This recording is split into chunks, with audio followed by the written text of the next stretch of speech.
Feliz sábado, irmãos. Feliz sábado. Para mim é um prazer estar aqui com vocês para estudarmos a palavra de Deus. Amém.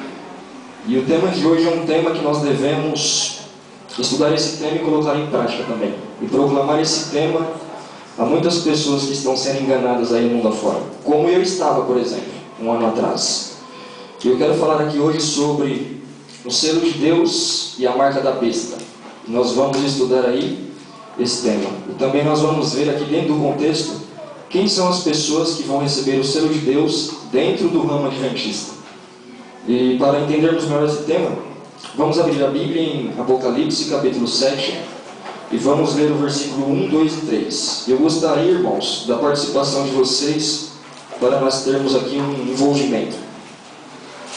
Apocalipse, capítulo 7, versículo 1, 2 e 3. Nós vamos descobrir aí dentro da Bíblia qual é o selo de Deus e como que nós devemos estar para receber o selo de Deus na fronte. Apocalipse 7, versos 1, 2 e 3. O irmão vai ler aqui, ó. Lê o versículo 1, irmão. E depois dessas coisas vi 4 anjos que estavam sobre os 4 cantos da terra, retendo os 4 ventos da terra, para que nenhum vento soprasse sobre a terra, nem sobre o mar, nem contra as árvores algumas. Amém. A irmã Paula leu o versículo dele, por favor. Então vi outro anjo subindo do oriente, tendo o selo do Deus vivo. Ele bradou com voz grave aos 4 anjos, a quem havia sido concedido poder para produzir destruição na terra e no mar. Amém. Agora eu vou pedir para o outro ler o versículo 3. Pode ser, irmão. Não danifiquem nem a terra, nem o mar, nem as árvores, até que selemos as testas dos servos do nosso Deus. Obrigado. Amém, irmãos.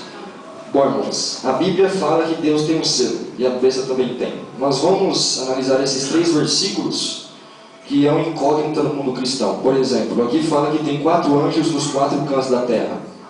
Será que a terra é quadrada? Quais são os 4 pontos que a Bíblia fala aqui? Os 4 pontos cardeais, né, na geografia. E fala que tem 4 anjos nesses 4 cantos. Nós sabemos, muitos de nós sabemos, que esses 4 anjos, eles representam a misericórdia de Deus para com o planeta Terra. E ventos em profecia significa guerras, evoluções. Então Deus está segurando as guerras do mundo. E se não fosse a misericórdia de Deus, o ser humano tinha se autodestruído pelas guerras nucleares, por exemplo. E fala que subiu outro anjo do lado do sol nascente, que tinha o selo do Deus vivo, e clamou com grande voz. Ele clamou com grande voz aos 4 anjos, para não soltarem, nem danificarem os 4 cantos. Ele quer selar na fronte o selo de Deus. Agora, será que esse anjo, ele vai colar visivelmente aqui na testa uma coisa visível? Como que é esse selo?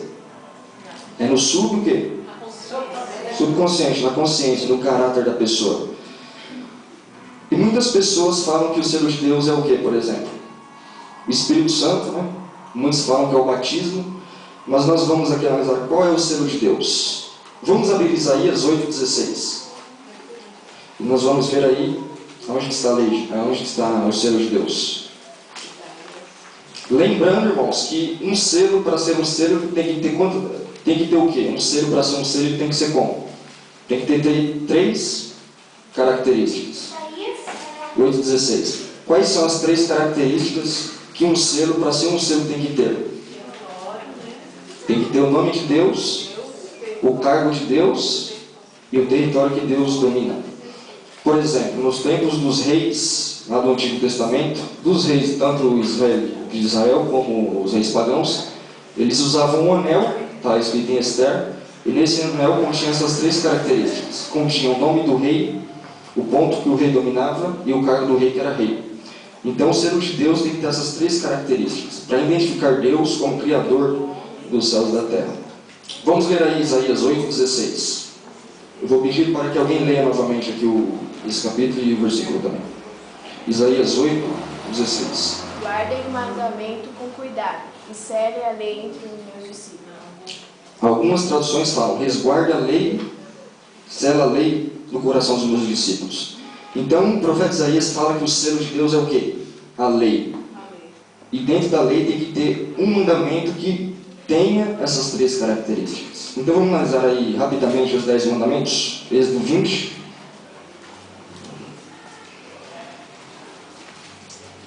Do 1 em diante. Lembrando que um servo de Deus tem que ter quantas características para ser um servo? 3. Quais são as 3? Nome, cargo e território. Nome, cargo e território. Então nós temos que ver aqui dentro da lei de Deus, que são os 10 mandamentos, qual dos mandamentos tem essas 3 características, para identificar Deus como Criador e o ponto que Deus domina. O primeiro mandamento fala: não terás outros deuses diante de mim. Não farás para ti imagem de escultura, nem alguma semelhança do que é em cima nos céus, nem embaixo da terra, nem nas águas debaixo da terra. Não te curvarás a elas, nem as servirás, porque eu sou o teu Deus, sou Deus zeloso, que visito a iniquidade dos pais e dos filhos, até a 3ª e 4ª geração daqueles que me odeiam. E faço misericórdia a milhares dos que me amam e aos que guardam os meus mandamentos. Não tomarás o nome do Senhor teu Deus em vão, porque o Senhor não terá por inocente o que tomar o seu nome em vão. Agora vamos para o 4º mandamento, o mandamento que é rejeitado no mundo cristão. Aliás, vamos pular esse, vamos direto para o 5º mandamento, versículo 12. Honra a teu pai e a tua mãe, para que se prolonguem os teus dias na terra que o Senhor teu Deus te dá. Não matarás, não adulterarás, não furtarás, não dirás falso testemunho contra o teu próximo. Não cobiçarás a casa do teu próximo, não cobiçarás a mulher do teu próximo, nem o seu servo, nem a sua serva, nem o seu boi, nem o seu jumento, nem coisa alguma do seu próximo. Dentro desse contexto, qual é o servo de Deus? Nenhum tem as 3 características que nós lemos. Só tem o nome de Deus, mas não tem o cargo de Deus e o ponto que Deus domina. Mas nós pulamos o 4º, que é o rejeitado do mundo cristão. Eu vou pedir para que alguém leia aí o 4º mandamento, irmão, aqui, ó, pode ser. 4º mandamento, versículo 8. Lembra-te do dia de sábado para santificar. Lembra, 6 dias trabalharás e farás toda a tua obra, mas o 7º dia é o sábado do Senhor, teu Deus. Não farás nenhum trabalho, nem tu, nem teu filho, nem tua filha, nem o teu servo, nem a tua serva, nem o teu animal, nem o forasteiro das tuas portas para dentro. Porque em 6 dias fez o Senhor os céus e a terra. Só um minutinho. Aqui nós encontramos 2 características. O nome de quem?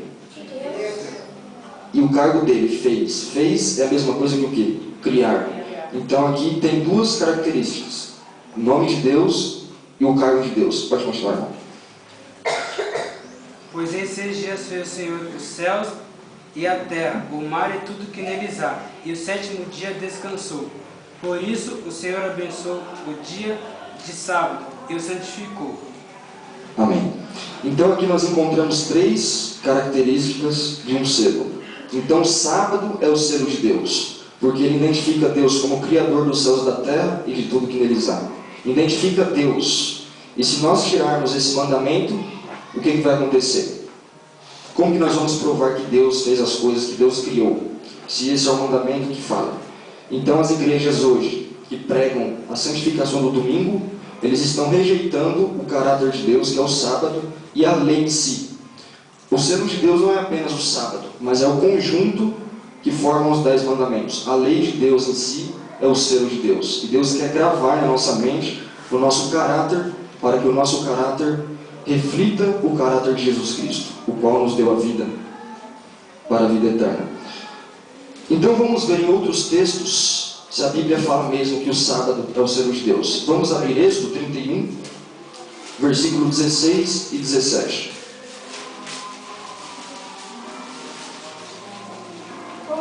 Êxodo 31. Isso, o 16 e 17. Guardarão, pois, o sábado os filhos de Israel, celebrando-o nas suas gerações por aliança perpétua. Entre mim e os filhos de Israel será um sinal para sempre. Porque em 6 dias fez o Senhor os céus, a terra, e ao 7º dia descansou e restaurou-os. Então aqui fala, Moisés falando que será um sinal, marca e selo são palavras o quê? Sinônimas, tem o mesmo significado. Então Moisés falou que o sábado seria um sinal para sempre entre Deus e os filhos de Israel. Mas aqui, dentro desse contexto, do versículo 16 e 17, as igrejas aí fora falam que aqui é um sinal apenas com o povo de Israel, com a nação judaica. Mas será que é mesmo? Por exemplo, qual o significado do nome Israel? Quem lembra aí? Significa? Israel significa Príncipe, aquele que está o quê? Lutando. Significa príncipe batalhador, que está batalhando pela fé que uma vez foi dada aos santos. Então todo aquele que é cristão fiel, ele também é israelita, pelo fato de estar lutando em prol da salvação a qual Deus concedeu aos santos, que são aqueles que guardam os mandamentos de Deus e têm a fé em Jesus Cristo. E como que nós vamos receber esse selo? Como que nós iremos receber esse selo no fronte, no caráter? Primeiro vamos ver alguns textos aqui de Ezequiel 20, 20. Ezequiel capítulo 20, versículo 20.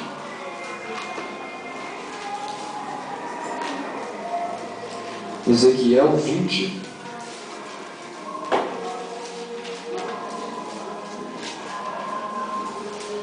Vamos ler o versículo 12 e depois o 20. O versículo 12 do capítulo 20 de Ezequiel está falando o seguinte: E também lhes dei os meus sábados, para que servissem de sinal entre mim e eles, para que soubessem que eu sou o Senhor que os santifica. Agora o versículo 20. E santificai os meus sábados, e servirão de sinal entre mim e vós, para que saibais que eu sou o Senhor vosso Deus. Então, irmãos, o sábado é o selo que identifica Deus, e é o selo que vai identificar o verdadeiro povo de Deus. Em meio a tantas religiões, Deus tem um povo. Aqueles que guardam o quê? Os mandamentos de Deus e a fé em Jesus. E aqueles que estão selados, que são identificados através desse selo, que são os 10 mandamentos em si, não apenas o sábado, mas a lei de Deus em si. Agora, como que nós vamos fazer, como que nós devemos estar para receber o selo de Deus? Nós, adventistas. Quem aqui não é adventista? Ninguém? Todos são? Aqui eu tenho um livro, Eventos Finais do Espírito de Profecia. Aqui fala como que nós devemos estar espiritualmente para receber o selo de Deus. Porque às vezes nós falamos, os adventistas guardam o sábado, mas já estão sendo selados. Não. O Espírito de Profecia fala que muitos dentre o povo de Deus são os adventistas do sétimo dia. Muitos deles não irão receber o selo de Deus. Muitos de nós, adventistas. Aqui no Eventos Finais, está falando o seguinte: os que irão receber o selo de Deus têm que estar nessa posição aqui, ó. O selo de Deus vivo será colocado os que se assemelham a Cristo do caráter. Os que se assemelham a quem? A Cristo no caráter. 190 de Eventos Finais. Os que hão de receber o selo de Deus vivo e ser protegidos no tempo de angústia devem refletir completamente a imagem de Jesus Cristo. Bom, irmãos, aqui fala que nós devemos estar assemelhados a Cristo. E fala mais o seguinte: o selo de Deus jamais será colocado à testa de um homem ou mulher impuros. Jamais será colocado à testa de um homem ou mulher cobiçosos ou amantes do mundo. O que o mundo oferece, por exemplo? Prazeres. Entendi. Prazeres. Prazeres. Prazeres no quê? Droga. Bebida, comida, glutonaria, intemperança. O comer em demasia também não está se assemelhando a Cristo no caráter.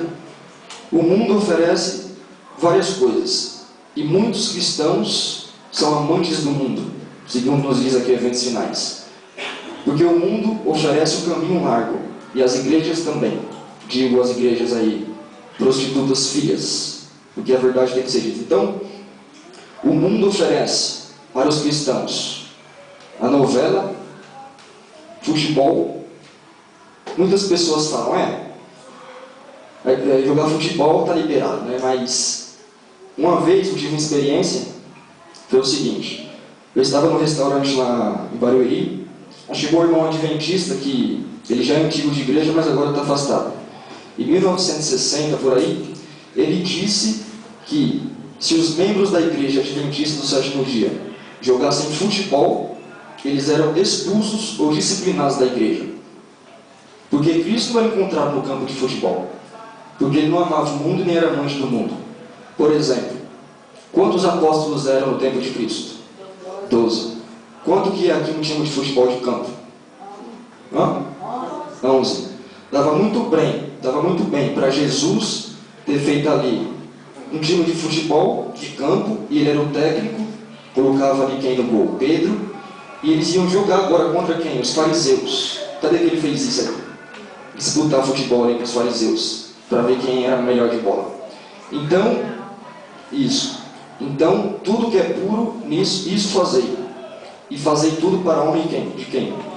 De Deus. Então, futebol, qual é a origem do futebol, por exemplo? Muitas pessoas hoje, elas dão continuidade a traduções sem saber nem a origem.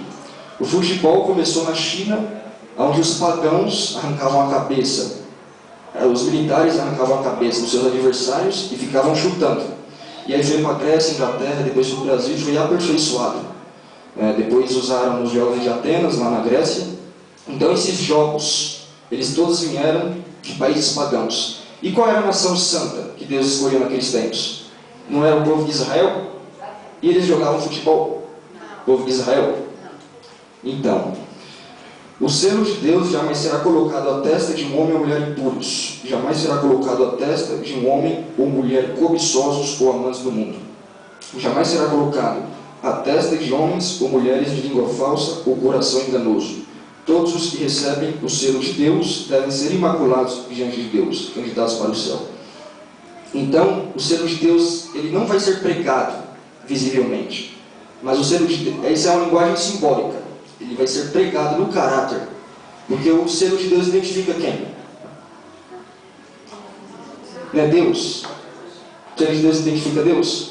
E será que Deus joga bola? Por exemplo, eu dou um exemplo, estou falando que só isso, né? Mas não estou julgando aqui também quem joga bola. Estou apresentando um fato. Porque todos nós temos o que? O livre arbítrio e escolha. Eu não estou julgando aqui, estou falando que quem joga bola é do diabo. Mas temos que nos assemelhar a Cristo no caráter. E deixarmos o mundo de lado, porque nós fomos tirados do mundo e agora somos candidatos para o céu. Não devemos fazer o que o mundo faz, que são essas práticas aí, novela, etc. Então o selo de Deus simboliza, aliás, identifica Deus. E Deus não fazia essas práticas, Jesus não fazia essas práticas quando esteve aqui na terra.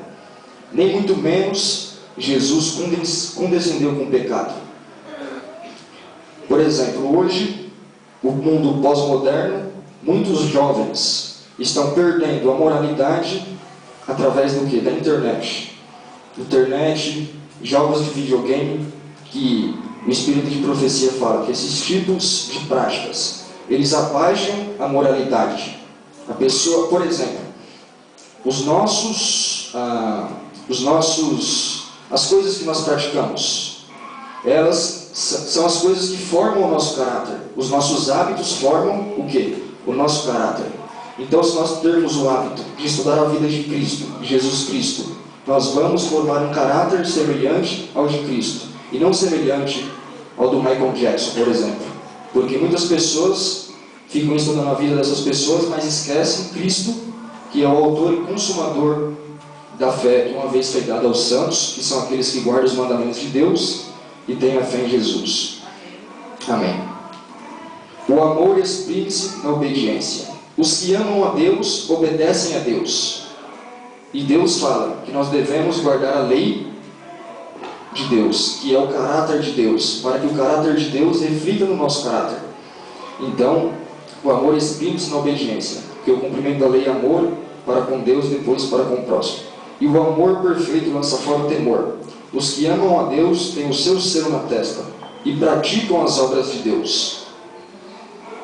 Lembrando que Deus não condescendia com as coisas que o mundo oferece.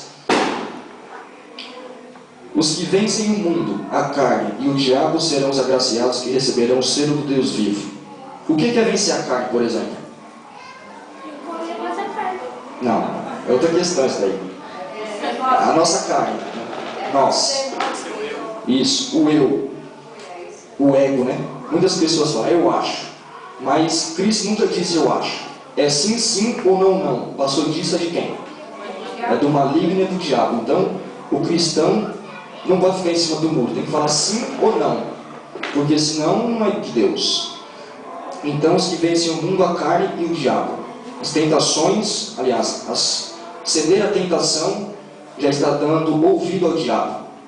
Então, nós precisamos vencer o diabo, o que a Bíblia fala. Ele resistir ao diabo e ele fará o quê? Fugirá de vós. Para vencer a carne, nós devemos fazer o quê? Pedir a misericórdia de quem? De Deus. Com todas as faculdades que nos foram dadas por Deus, aqui é uma pergunta para nós. A irmã White joga uma reflexão pessoal para nós.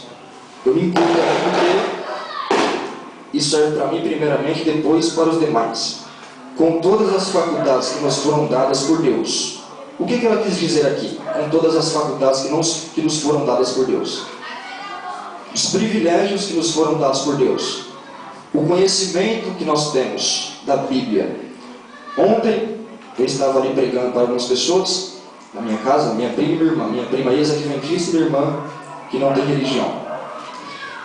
E aí elas falaram o seguinte, os adventistas são os que mais conhecem a Bíblia, no mundo todo. Os adventistas são conhecidos por conhecerem a Bíblia no mundo. Mas muitos de nós não estamos obtendo esse conhecimento, estudando a vida de Cristo, as profecias que indicam o tempo do fim. Então, essas são as faculdades que nós temos. E será que nós estamos pondo em prática essa luz? Com todas as faculdades que nos foram dadas por Deus, estamos procurando alcançar a medida da estatura de homens e mulheres em Cristo, assemelhar-se, chegar-se mais a Cristo todo dia, para que quando vier o tempo de angústia, nós não sejamos achados em falta. Estamos buscando sua plenitude, chegando cada vez mais alto, procurando atingir a perfeição de seu caráter. Quando os servos de Deus chegarem a esse ponto, eles serão selados em suas mãos. Quando chegarem e serem semelhantes a Cristo, nas suas atitudes, nas suas obras e no seu caráter. Por exemplo, quem foi na programação que teve aí sábado passado lá no Vale do Anhangabaú? A maioria que foi, né? Quem foi de trem aí? De trem. Então, eu estava indo, eu fui também nessa programação. E chegando no trem, estava eu e mais 4 pessoas da igreja. E no trem tinha vários jovens adventistas. Não estou julgando, mas estou apresentando um fato. Eles estavam pulando de um vagão para o outro e batendo nas portas, os adventistas. E cheio de pessoas que não eram adventistas, vendo essa atitude deles, dos adventistas. E eles estavam batendo, gritando e pulando no sábado. No santo sábado. E aí, o que aconteceu? Vieram 4 guardas, 2 armados, os marronzinhos, né, os famosos marronzinhos, Polícia Ferroviária, e a CPTM, os azuis. E eles pensaram que era o quê? Briga de torcida. Então os adventistas que estavam lá estavam dando falso testemunho. E se estão dando falso testemunho, estão quebrando a lei de Deus. Porque o sábado é para nós pregarmos o Evangelho, fazermos as obras que Cristo fez. E será que Cristo estava dançando no sábado? Não estou julgando aqui, irmãos, mas nós devemos refletir isso para colocar em prática na nossa vida. Porque o tempo está próximo e muitos de nós, se não tomarmos cuidado, iremos perecer por falta do quê? De conhecimento a respeito das coisas celestiais. Então, e quando os guardas chegaram lá, aí eles silenciaram. Então foi obrigado a chegar a polícia para acalmar esses adventistas aí. Pessoas que se dizem cristãs. Eu confesso que fiquei envergonhado nesse dia. Não só eu, mas as demais pessoas que estavam conosco lá. Agora já pensou? Aquelas pessoas que não eram adventistas, que estavam ali.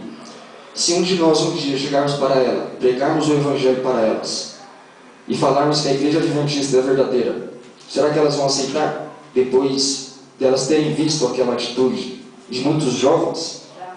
Porque muitas pessoas falam, os jovens estão na fase, mas Cristo passou por essa fase e Ele não fez essas coisas. E o Espírito de profecia fala que, do mesmo modo que Cristo, como criança, venceu as tentações, as condescendências, os jovens de hoje, as crianças, podem vencer através dos méritos de Cristo. Amém. Amém. O anjo relator declarará: feito está, eles estarão completos naquele a quem pertence pela criação e pela redenção.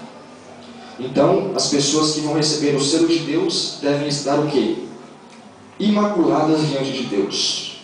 Mas essa questão imaculada deve ser uma vida de consagração a Deus, de oração, de envolvimento na pregação do Evangelho.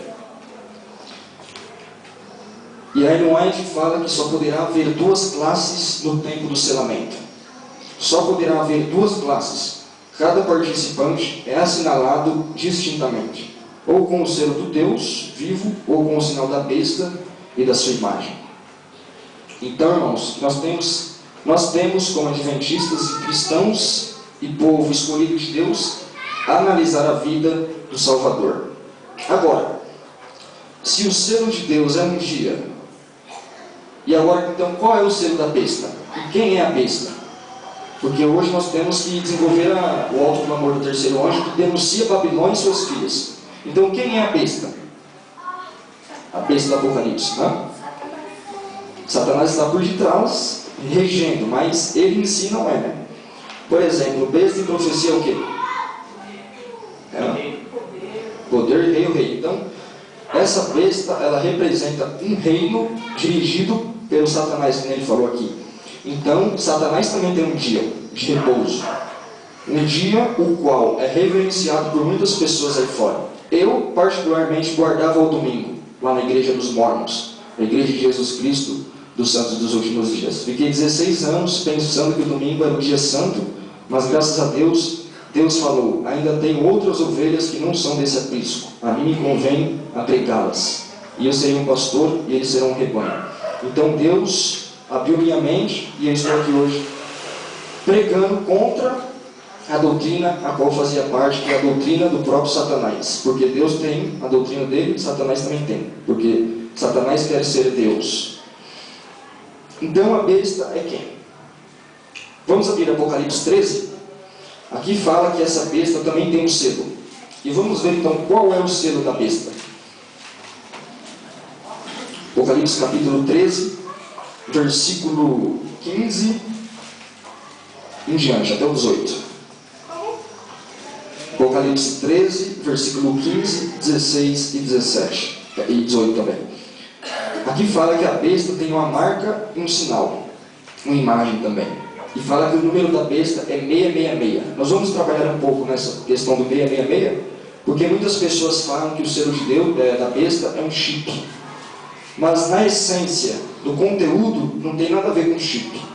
O chip é outra questão, mas a marca da besta é um dia de repouso, que nós vamos ver aí. Versículo 15 do capítulo 13 de Apocalipse. E foi-lhe concedido que desse espírito à imagem da besta, para que também a imagem da besta falasse e fizesse com que fossem mortos todos os que não adorem a imagem da besta. E faz que a todos, pequenos e grandes, ricos e pobres, livres e servos, que seja posto um sinal na sua mão direita ou nas suas testas, para que ninguém possa comprar ou vender, senão aquele que tem o sinal ou o nome da besta, ou o número do seu nome. Aqui há a sabedoria, aquele que tem entendimento, qual é o número da besta, porque é o número de um homem, e o seu número é 666. Resumindo, 666, que é a marca da besta. Muitas pessoas falam que, se nós pegarmos lá no chapéu do Papa, está escrito o quê? Vicário e Spiriteiro. Mas se nós formos analisar, pode até ser isso também, mas, por exemplo, qual que é o número do homem? O número de homem é qual? O homem foi feito em que dia da semana? O sexto? Então o dia 6 é um dia de homem. Então, eu creio, nas minhas pesquisas, que isso significa o seguinte: 666 é para identificar um poder político-religioso regido pelos homens, que é o sistema papal. é um poder regido por quem mesmo? Não é pelo Papa, o Bento XVI. Ele se autoconsidera o cabeça da igreja. E ele é homem, não é Deus. Então esse 666 também pode ser usado nessa teoria, de que 666 para identificar um reino regido pelos homens e que não tem autoridade de Deus. E para entendermos de fato qual é a marca da besta, nós vamos abrir aí Daniel 7:25. Porque o selo de Deus em si é a lei, e o diabo mexeu na lei de Deus para tirar o selo de Deus. Vamos ver aí Daniel capítulo 7, versículo 25. Daniel 7:25. Está escrito, aqui é um poder também: e proferirá palavras contra o Altíssimo, e destruirá os santos do Altíssimo, e cuidará em mudar os tempos e a lei, e eles serão entregues na sua mão por um tempo, e tempo, metade de um tempo. Essa conta está no aramaico e representa, simboliza 1260 anos de domínio papal.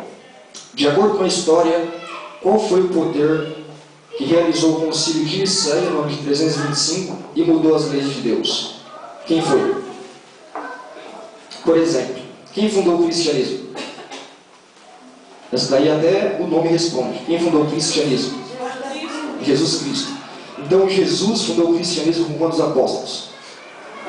12. Então a igreja cresceu e no ano de 325 a igreja dividiu o Estado romano e os pagãos se converteram ao cristianismo formalmente, usando uma questão política, e aí trouxeram as doutrinas de Roma e introduziram dentro da cristandade. A igreja primitiva, a qual Cristo fundou, estabeleceu doutrinas como os 10 mandamentos, por exemplo, a guarda do sábado, o batismo por imersão, várias doutrinas que Cristo estabeleceu, vários ensinamentos, várias ideologias para que os apóstolos pregassem ao mundo.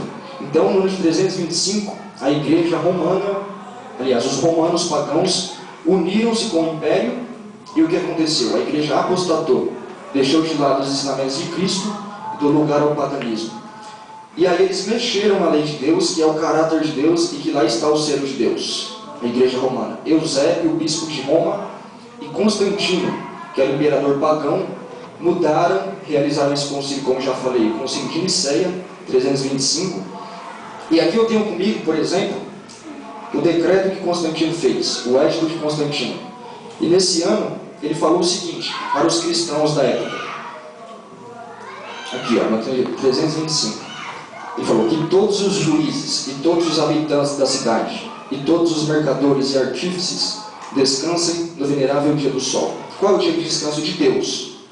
É o sábado. Então Constantino tirou de Deus e colocou o venerável dia do sol e mandou que as pessoas descansassem no venerável dia do sol, que é o quê? Domingo. Por exemplo, no inglês, Sunday. Sun é sol, day é dia. Dia do sol. Onde os pagãos adoravam o sol, na Pérsia, fazendo um ritual conhecido como ritual mitraísmo. E aí, Aureliano, no ano de 270, 274, nesse intervalo de tempo, ele aderiu a essa doutrina de adoração a Deus Mitra e introduziu dentro do Império Ocidental Romano, e Constantino pegou e colocou dentro da cristandade, que é a igreja primitiva. E nesse ano, a igreja se autodenominou Igreja Católica Apostólica Romana. A Igreja Católica Apostólica Romana, regida pelos homens e não por Deus. O Papa. Papa significa pai, no inglês e no latim. Então ele já está blasfemando, porque Jesus falou na questão espiritual que nós devemos chamar apenas Deus de Pai. Então o Papa é o anticristo e a besta do Apocalipse. Não o Papa em si é a besta, mas o sistema papal, o reino papal, o poder político religioso. Mas o Papa é o anticristo. E nós devemos proclamar essa mensagem ao mundo. E ele falou mais o seguinte, o Constantino, imperador pagão: não obstante, atendam os lavradores com plena liberdade ao cultivo dos campos, visto acontecer a milde que nenhum outro dia é tão adequado, a semeadura do grão, ou o plantio da vinha. Daí não se deve deixar passar o tempo favorável concedido pelo céu. Está no Codex Justinianus, página 13. Esse livro revela a astúcia de Satanás, usando os homens para mexerem na lei de Deus sendo que eles não tinham e não têm autoridade para fazer isso, para fazer tal coisa. E o historiador fala o seguinte: o decreto apoiou a adoração do Deus Sol, que é o Sol Invictus, o Sol invencível, no Império Romano. As religiões dominantes nas regiões do Império eram pagãos, e em Roma era notável o mitraísmo, especificamente o culto do Deus Invictus. Os adeptos do mitraísmo se reuniam no domingo. Os judeus cristãos que guardavam o sábado estavam sendo perseguidos sistematicamente neste momento, por causa das guerras entre cristãos e pagãos ali. E aí, o Eusébio, que foi que mudou também lá na lei, falou o seguinte: por sorte não temos nada em comum com a multidão de detestáveis judeus, os judeus cristãos da época, porque recebemos de nosso Salvador um dia de guarda diferente. Na mente dele, ele recebeu do Salvador. Mas a Bíblia fala que Deus e Cristo não deram essa autoridade para que os homens mudassem esse dia. Então, o domingo é o dia de descanso de quem? Papal. Do sistema papal. É o dia de descanso que os homens colocaram. Até hoje as pessoas guardam esse dia. Não, verdade. Esse livro aqui, ó, Dies Domini, significa domingo, o dia do domingo, escrito pelo Papa João Paulo II. Quem estiver assistindo aqui vai ver lá. Então, está falando sobre a santificação do domingo. E o Papa falou o seguinte: a Carta Apostólica Dies Domini, além de apresentar belíssima fundamentação bíblica e histórica, dá oportunas orientações pastorais sobre o preceito dominical, que é a santificação do domingo. Aí o Papa falou o seguinte, ele falou o seguinte: exorto-vos, amados irmãos, no episcopado e no sacerdócio, a trabalhar incansavelmente unidos com os fiéis. Agora uma pergunta. O Papa falou aqui, João Paulo II, já falecido, em 2005, falou que os católicos lá, os deles lá, têm que trabalhar incansavelmente para mentir, para apresentar o domingo como dia de descanso. Então nós temos que fazer o quê? Adventistas, temos que trabalhar incansavelmente para proclamar o sábado, que identifica Deus como Criador dos céus e da terra, e não o domingo, que apresenta e identifica o sistema papal, romano pagão. Unidos com os fiéis para que o valor deste dia sagrado, que de sagrado só tem um nome, seja reconhecido e vivido cada vez melhor.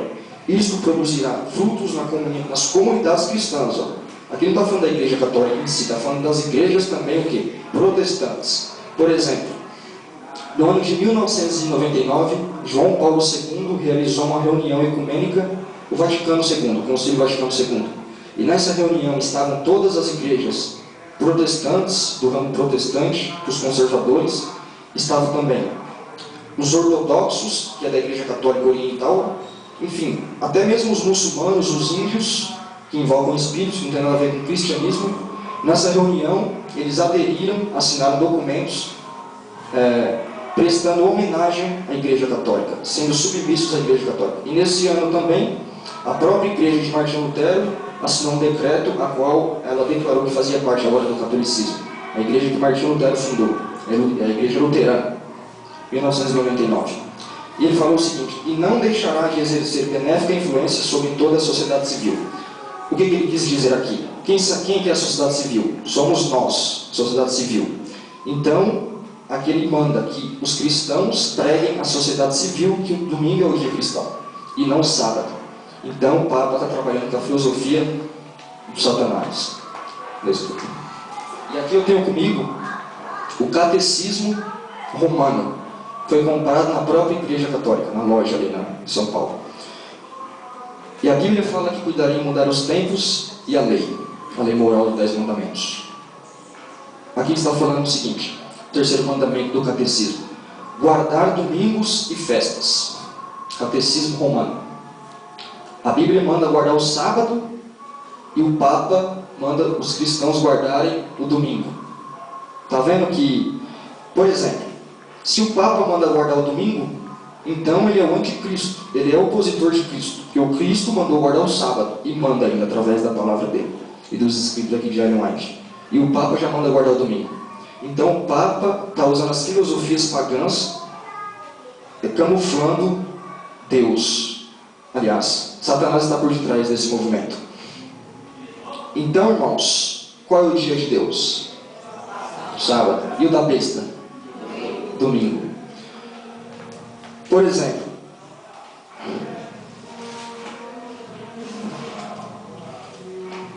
a Bíblia fala, para nós recebermos o selo de Deus na fronte, nós temos que fazer o quê? Nos santificar.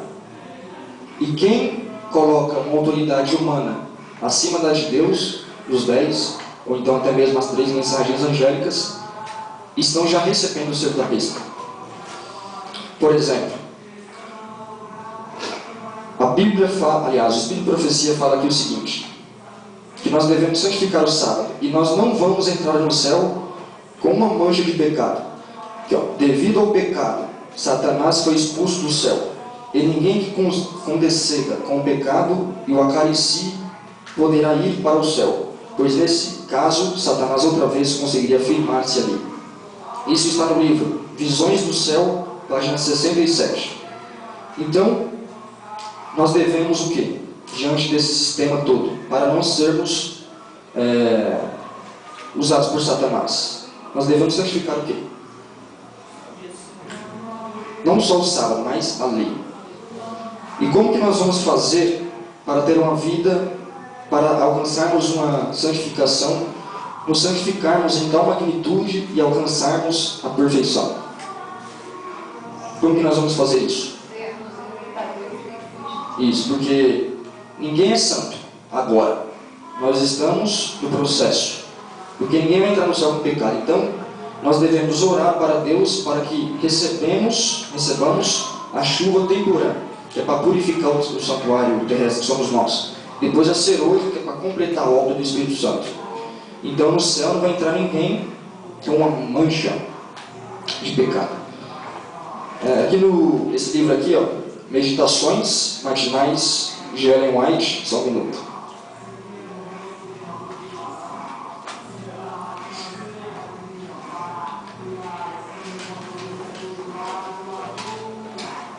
Aqui na página, já estamos terminando, só. Página 20, está falando o seguinte. Mas antes de irmos ler aqui a página 20, vamos abrir 1 Samuel. E aqui está, 1 Samuel 10:6 nos fala como que nós iremos alcançar a magnitude da perfeição do caráter, da mente. 1 Samuel capítulo 10, versículo 6. 1 Samuel 10:6. Através do poder do Espírito, nós vamos nos santificar em tal magnitude que vamos nos assemelhar a Cristo no caráter. Porque hoje, nesse exato momento, ninguém é 100%.